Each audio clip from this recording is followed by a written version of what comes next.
All right, guys. Last time we talked about how we increase the transcription of PGC1 alpha.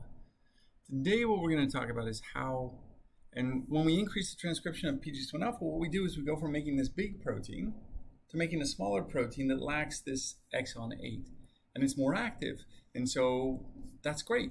So once we've done the exercise, over time, we're going to have more of that shortened alternative PGC1 alpha. We're going to drive mitochondrial biogenesis. And so what we're going to talk about today is how the actual protein is modified. So you've already made a protein. You made maybe the big one or the little one.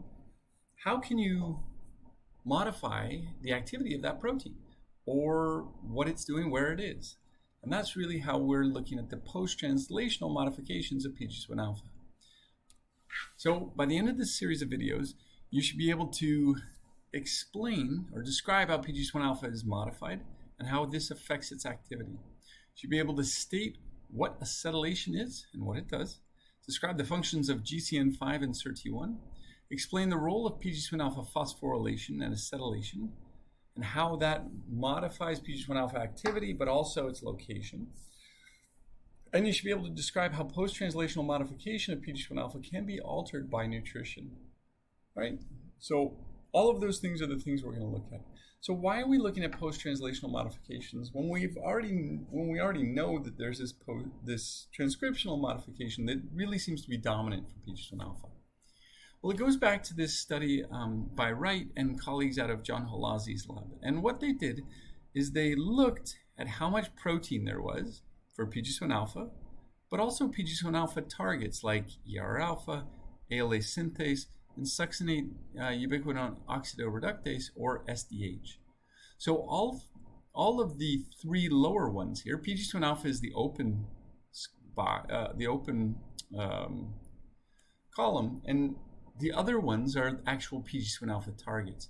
And what you should see is that the targets of PGC1 alpha, like SDH and ER and ALA synthase, they actually start going up immediately after exercise, even though the PGC1 alpha protein itself isn't going up. We also wouldn't see changes in transcription until 3 hours later in PGC1 alpha messenger RNA, and yet these targets of PGC1 alpha are already going up. And so what these authors argued is that the reason that PGC1 alpha, or these PGC1 alpha targets, are going up is that the activity of the protein or its location has been altered by the exercise. So there's been some post-translational modification to PGC1 alpha that has caused it either to move into the nucleus where it can become more active, or it's caused it to change its activity of the existing protein.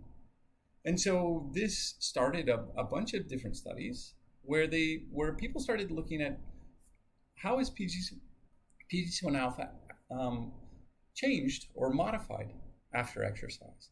And so this is PGC1 alpha as a protein. It's got the activation domain, a repression domain that I've told you about that includes exon 8.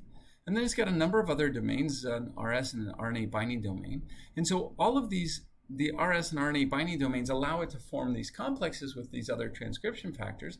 And then the activation domain allows it to interact with the transcriptional machinery and increase transcription. And what we've done here is we've put on a couple of post-translational modifications that we're going to talk about today. The first is phosphorylation, and PGC1 alpha is phosphorylated at least 3 sites. I'm going to tell you the story about the 3 sites that we're comfortable and confident are phosphorylated.